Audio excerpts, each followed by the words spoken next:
주님을 진정 사랑합니까? 누가복음 14장 26절. 제자의 도에 대하여. 챔버스는 제자도에 대하여 이렇게 정의합니다. 제자도란 주 예수 그리스도의 인격에 개인적이고 열정적인 헌신을 의미합니다. 오늘 본문 말씀에 근거하면 우리 삶에서 때때로 가장 가까운 관계, 즉 부모와 처자와 형제와 자매와 그리스도의 요청이 충돌할 때에도 주저함 없이 주님께 순종하는 것이 헌신입니다. 또한 주님의 인격에 헌신하는 것은 어떤 원칙이나 요소에 헌신하는 것이 아닙니다. 우리가 알아야 할 것이 있습니다. 성령께서 주를 향한 열정적인 사랑을 부어주지 않으시면 이 땅의 그 누구도 예수님을 사랑할 수 없습니다. 챔버스는 계속해서 우리의 의지가 중요하다고 강조했습니다. 성령께서 역사하시지 않는다면 우리의 의지는 이기적이고 자기 중심적으로 흐를 수밖에 없습니다. 성령께서 하시는 일은 이렇습니다. 예수 그리스도를 영화롭게 할 수 있는 기회가 주어질 때마다 성령께서는 우리의 마음과 감각과 모든 성품을 다 휘어잡아서 주 예수 그리스도께 뜨거운 헌신을 하게 하십니다. 또 챔버스는 예수님에 대하여 일관성이 없는 모순되는 사람이라고 표현하고 있습니다. 실제로 예수님은 일관성 없이 사람들을 대하셨습니다. 오히려 일관성 있게 율법을 적용하려는 사람들을 질책하셨습니다. 예수님은 율법이 필요한 사람에게는 율법을 적용하셨고, 하나님의 은혜와 사랑과 용서가 필요한 사람들에게는 율법을 넘어서는 무엇을 보여주셨습니다. 하지만 예수님의 기준은 늘 일정하셨습니다. 하나님의 마음이 있는 곳에 주님의 마음이 있었고, 아버지께서 일하시니 당신도 일하신다고 말씀하셨습니다. 그러므로 그리스도인은 어떤 신조나 율례보다 자신 안에 계신 하나님의 아들의 생명에 일관되어야 합니다. 김병삼 목사의 매일 만나 365, 오늘은 7월 2일 주님을 진정 사랑합니까? 라는 제목으로 말씀을 나누겠습니다. 제자의 도에 대하여. 오늘 본문 말씀은 누가복음 13장부터 시작되는 제자도에 대한 가르침의 연속선상에 있습니다. 챔버스는 제자도에 대하여 이렇게 정의하고 있습니다. 제자도란 주 예수 그리스도의 인격에 개인적이고 열정적인 헌신을 의미합니다. 우리는 그리스도의 인격에 헌신한다는 것이 무엇을 의미하는지 정확하게 알아야 합니다. 오늘 본문 말씀에 근거하면 우리 삶에서 때때로 가장 가까운 관계, 즉 부모와 처자와 형제와 자매와 그리스도의 요청이 충돌할 때도 주저함 없이 주님께 순종하는 것이 헌신이라는 의미죠. 누가복음 14장 26절 말씀, 오늘 본문입니다. 무릇 내게 오는 자가 자기 부모와 처자와 형제와 자매와 더욱이 자기 목숨까지 미워하지 아니하면 능히 내 제자가 되지 못하고. 또한 주님의 인격에 헌신한다는 것은 어떤 원칙이나 요소에 헌신하는 것이 아닙니다. 여기에서 원칙이나 요소라고 하는 의미가 명확하게 우리들에게 전달되지 않는데, 제가 이렇게 원문을 보면서 어떤 교리, 어떤 우리 신앙의 원리, 이쯤으로 생각해도 좋을 것 같다는 그런 마음이 들었습니다. 자, 지금 우리가 신앙생활을 하고 있는 교회의 교단과 교파를 생각해 보시기 바랍니다. 언제부터인가 우리가 예수님을 구주로 모시고 사는 것이 아니라 교단의 교리를 붙잡고 신앙생활을 하고 있다는 생각이 종종 들 때가 있습니다. 얼마나 주님께 헌신하는가 보다 얼마나 교단의 교리에 충성하는지를 따지는 경우들이 있으니 말입니다. 오래전입니다. 제가 어떤 미국 대형 침례교회에서 예배를 드렸던 적이 있습니다. 그날 설교에서 그 미국 목사님이 아주 인상적인 말을 했어요. 우리 교회 간판에는 침례교라는 말이 없습니다. 저는 여러분이 침례교인이 되는 것보다 주님의 제자가 되는 것이 훨씬 더 중요하다고 생각하기 때문입니다. 이 말은 오늘날 우리 성도들에게 아주 본질적인 질문을 던지고 있습니다. 우리가 무엇을 위해 교회를 다니고 무엇을 위해 신앙생활을 하는지 살펴보아야 할 지점입니다. 주님의 제자가 되는 것은 오로지 주님의 인격에만 헌신되고 그분께 사랑의 종이 되는 것입니다. 우리가 아무리 주님을 따른다고 해도 주님을 사랑하지 않는다면 단지 우리의 열심에 불과합니다. 우리가 알아야 할 것이 있습니다. 챔버스는 이렇게 말합니다. 성령께서 주를 향한 열정적인 사랑을 부어주지 않으시면 이 땅의 그 누구도 예수님을 사랑할 수 없습니다. 챔버스는 계속해서 우리의 의지가 중요하다고 강조하고 있습니다.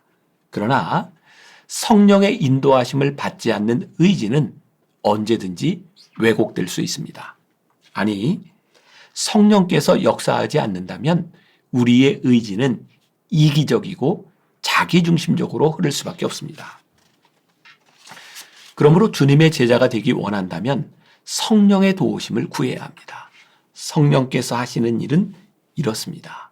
챔버스가 말하죠.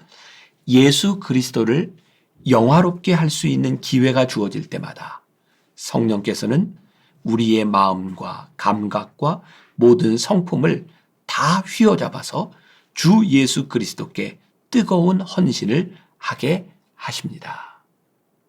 유명한 알버트 슈바이처 박사는 이런 말을 남겼습니다. 교회에 다닌다고 해서 자신이 그리스도인이라고 믿는다면 그것은 착각이다. 차고에 있다고 해서 우리가 자동차가 되는 것이 아니니까.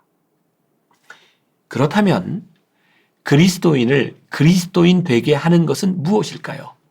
두말할 필요도 없이 하나님 아버지를 향한 사랑입니다. 엄격한 의미에서 보면 성령께서 주님을 뜨겁게 사랑하도록 만들기 전까지 우리는 그리스도인 또는 제자라고 말할 수 없는 것입니다. 오늘 묵상에서 챔버스가 사용하고 있는 말 중에 어렵지만 아주 중요한 개념이라고 생각합니다. 이런 표현인데요. 자발적인 순종의 독특함. 이것은 그리스도인의 삶의 특징이라고 말을 하고 있습니다. 제자의 삶은 자발적으로 순종할 뿐만 아니라 아주 독특한 방식으로 순종합니다. 이 말은 우리가 기존에 하고 있던 알고 있던 어떤 교리에 얽매여 순종하지 않는다는 말입니다. 교리는 늘 가지고 있는 방식이 있죠. 그러나 하나님의 사랑과 하나님의 사랑에 대한 방식은 교리와 같지 않은 것입니다. 또 챔버스는 예수님에 대하여 일관성이 없는 모순된 사람이라고 표현하고 있습니다. 여기도 아주 흥미롭습니다. 예수님이 일관성이 없고 모순된 분이다. 실제로 예수님은 일관성 없이 사람들을 대하셨습니다. 오히려 일관성 있게 율법을 적용하려는 사람들을 질책하셨습니다. 이 말은 예수님께서 율법을 무시하셨다는 의미가 아닙니다.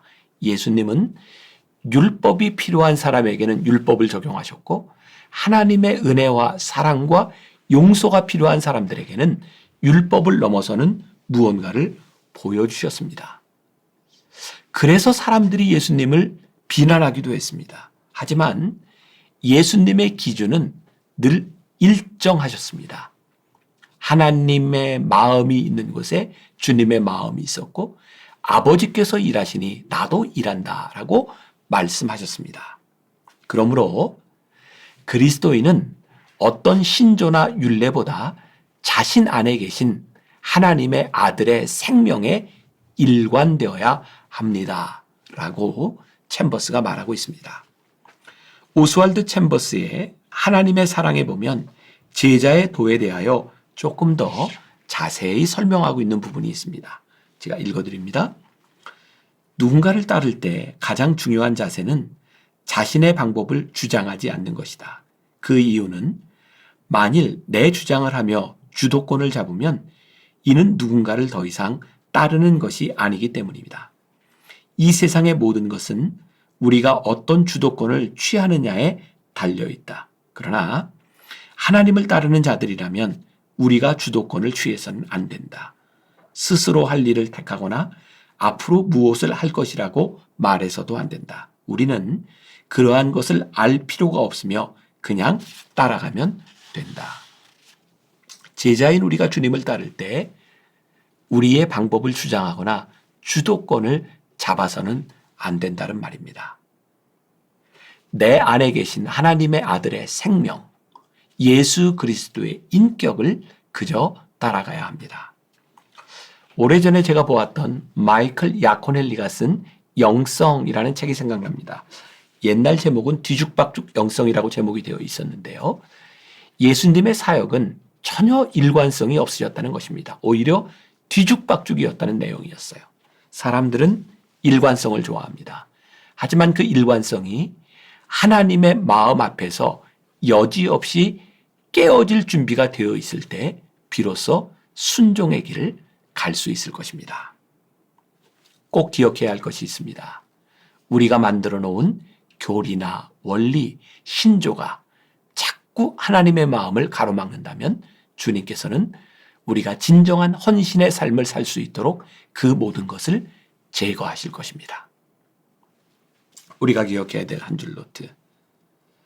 진정 주님을 사랑하는 사람들에게 진정으로 필요한 것은 진정한 하나님의 마음을 아는 것입니다. 오늘 하루 이런 질문을 가지고 살아봅시다. 당신은 어디에 헌신하고 있습니까? 그것이 신조 혹은 교리인지 아니면 하나님의 마음인지를 분별해야 합니다. 기도하겠습니다. 오늘 묵상을 통해 우리들에게 묻는 질문이 있습니다. 너희가 진정 주님을 사랑하는가? 너희가 진정 주님께 헌신하는가? 챔버스는 오늘 묵상을 통하여 우리들에게 아주 무섭게 따끔하게 묻고 있습니다. 너희들은 주님을 따른다고 하면서 순종하고 있는가? 오늘 말씀을 통해 우리의 삶, 우리의 신앙생활, 우리의 마음들을 다시 한번 돌아봅니다. 우리의 주장, 우리의 교리, 우리의 논점들이 아니라 하나님 앞에서, 하나님의 마음 앞에서 나의 모든 것을 내려놓을 수 있는 그 마음을 허락하여 주셔서 하나님 말씀 앞에 순종할 준비를 가지고 오늘 하루를 살아내는 거룩한 하나님의 백성들이 되게 하여 주옵소서. 예수님의 이름으로 기도했습니다. 아멘. 진정 주님을 사랑하는 사람들에게 진정으로 필요한 것은 진정한 하나님의 마음을 아는 것입니다.